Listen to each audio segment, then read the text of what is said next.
going on, guys? Adam here in Comic Scene, and in this episode we're going to talk about Constantine. See what I did there? I rhymed. So, come on, let's go dive into this comic. Okay, so this is John Constantine's Hellblazer. This comic is a two-story book.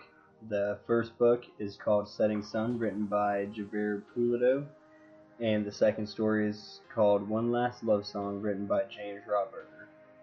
It was published by Vertigo in 1999. Now, if you guys don't know who Vertigo is an imprint in DC. It was originally created to publish stories with graphic or adult content that could not meet the Comic Code Authority guidelines. These are age-restricted comics. The reason that is because they have explicit violence, substance abuse, sexuality, nudity, and profanity, and other controversial subjects. Similar to R-rated films, so these are like the rated R comic books. It was founded by Karen Berger in April 1st, 1993. They've put out a few movies that are based on some of these Vertigo comics, like V for Vendetta and Constantine, History of Violence, and Stardust, and even spawned some TV shows. Constantine, iZombie, Lucifer, and Preacher. So anyway, this book was pretty cool. Kind of short, both stories. Starts off with Constantine and his mate. And the reason I say mate is because the comic book version of Constantine was English, and in the Constantine movie, played by Neo, aka Keanu Reeves, he's an American. I liked that movie, but once I learned about Constantine as a comic book, I was like, come on, why couldn't y'all just, try to get that close? But they had to Americanize it. Anyways, like I said, him and his buddy show up in a taxi, and I guess that's the Constantine car, to an apartment building in London, because they got a call from a friend, or a woman that knows them, from what I gathered, telling them that an old man has come back from the dead and his apartment was grotesque and stuff like that. So Constantine and his buddy and the woman go up to the man's apartment, and it's the man that came back to life. And he goes in and he asks the old man, why have you come back? And the old man tells him the story. The old man is Japanese, and he tells Constantine that he was in World War II. And in his division, he was assigned to come up with new ways to torture people, as you can see.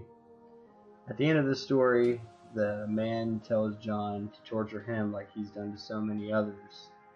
And in this image, the old man is telling John that his tools are under the bed, and the final scene you see is John holding a scalpel. So who really knows what's going to happen with that, because the story ends.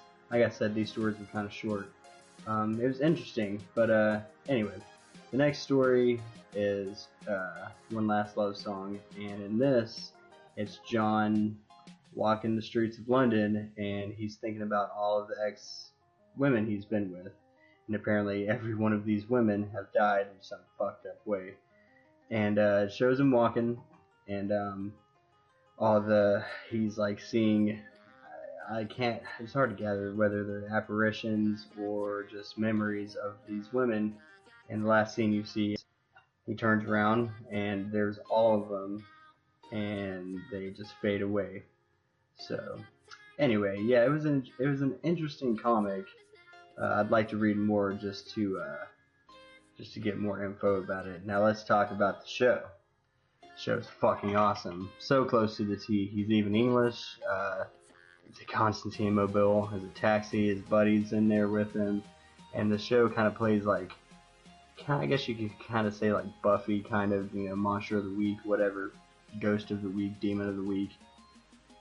And sad to say it only got one season on CW, which, it's unfortunate. Hopefully it'll get picked back up. But CW, man, I'm telling you, if you guys don't watch CW, you guys should. If you guys are, into the comic book shows, because CW should be called the DCW. And the reason that is because they have all these shows like Flash, Arrow, Constantine, DC's Legends of Tomorrow, and Supergirl. And I mean, I fell in love with Arrow. I thought it was cool. I was like, okay, so it's Green Arrow, kind of like plays like Batman. They're kind of similar guys, you know, both rich dudes and have some traumatic events. Well, Green Arrow's in the New 52, not so much in the original story arcs, but Flash. I gotta talk about the Flash for a second. The Flash is amazing.